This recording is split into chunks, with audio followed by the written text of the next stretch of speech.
Hey there, everybody. Good morning and welcome. It is Tuesday morning here in the old home office. Today, be yourself.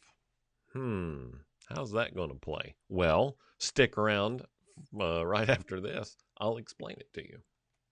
This is 7 Minutes in the Morning, where 5 days a week you get tips and hacks dedicated to helping business owners and leaders just like you find and break through the one thing that is preventing your success.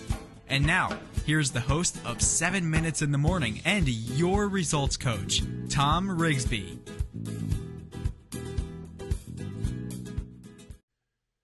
Hey there, Mr. Cop. Good morning. Welcome to you and to everyone who's watching the show, whether you're watching for the first time, 100th time live, or on the replay. I am happy that you are here. Thank you so much. I appreciate that. When you get here, if you would do as Joe has done already, go ahead and leave a comment. Say hi, hello, good morning, how you doing? Whatever sounds good to you sounds great to me.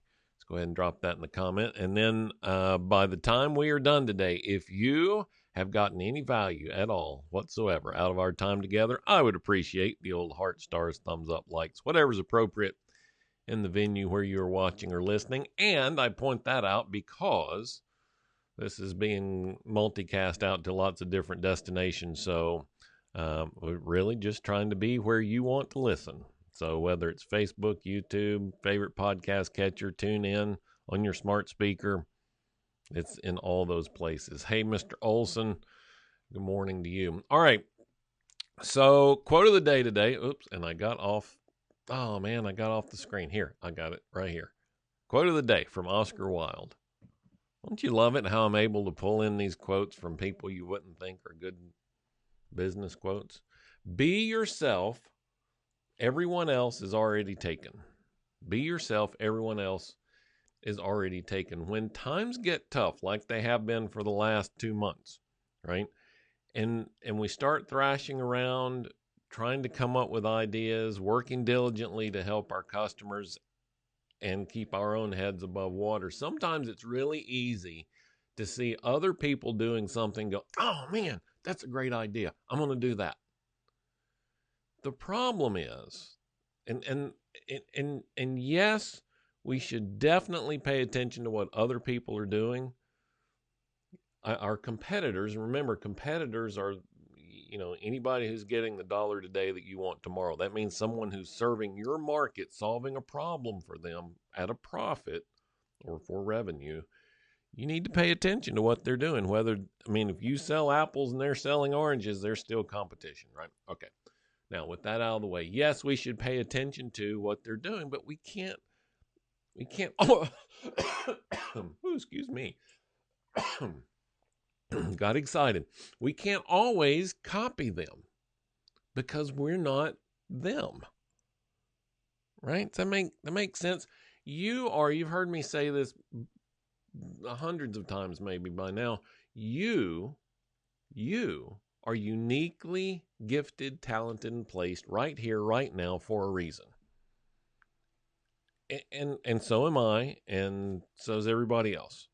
And if I look at what somebody else is doing and think, that's what I need to be doing. If they're uniquely gifted and talented to do that, and I don't have the same combination of gifts and talents, I'm going to fail miserably. Even though what they're doing is very successful for them, it won't work at all for me. So our goal here should be to find and embrace is not even a strong enough word. Envelop, wrap ourselves in those gifts and talents that we've been given and learn how to leverage them to create value for other people.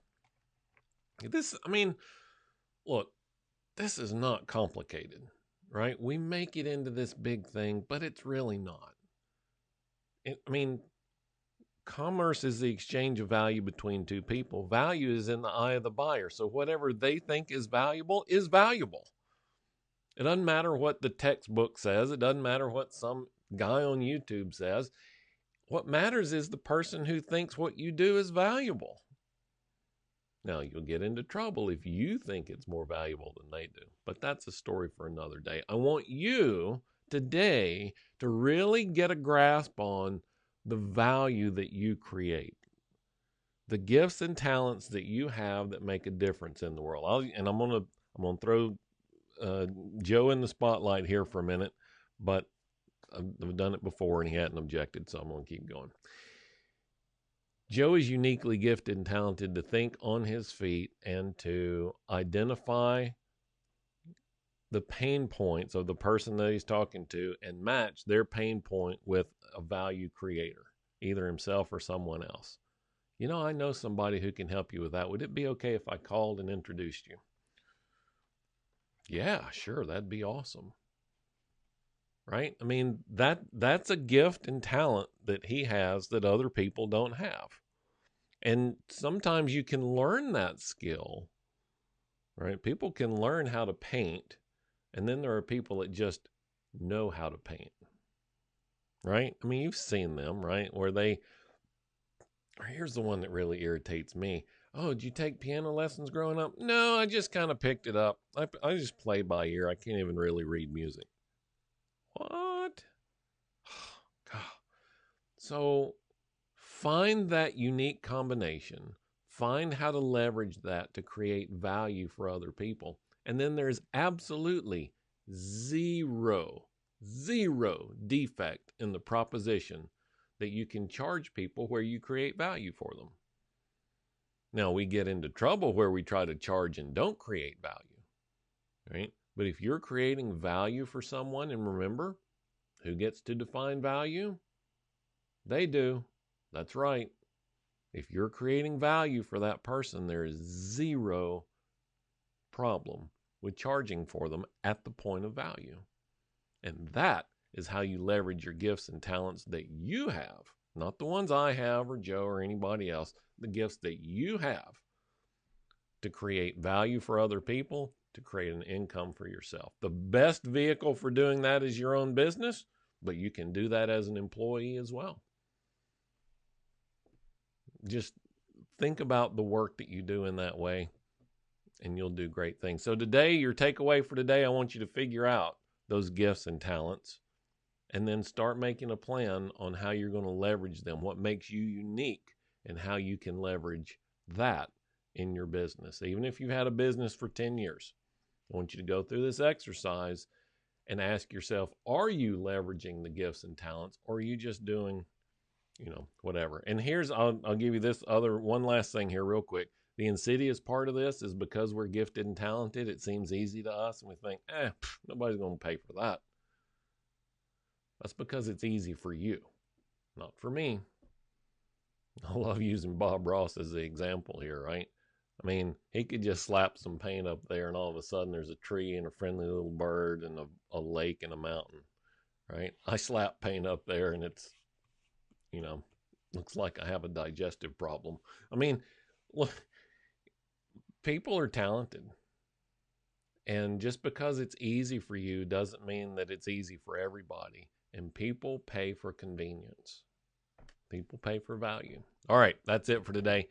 You guys have what is today? Tuesday. Fantastic Tuesday. This is the first Tuesday in 5 years where I'm not going to say, listen to the radio show at the top of the hour, because the radio show has moved to Saturday. I am going to encourage you, though, to go to talkradioforentrepreneurs.com. I should have changed that in the lower third. Go to talkradioforentrepreneurs.com. Right in the middle of the page, there's a big orange button where you can click that button and leave me a message. I want to answer your questions on the radio show. So click on that button, it'll record an audio, click on the button, ask a question, we'll get that question answered on the show. All right? That's it. That's all. It's that simple. You guys have a great Tuesday. I'll be back again tomorrow with another installment of 7 Minutes in the Morning. Take care.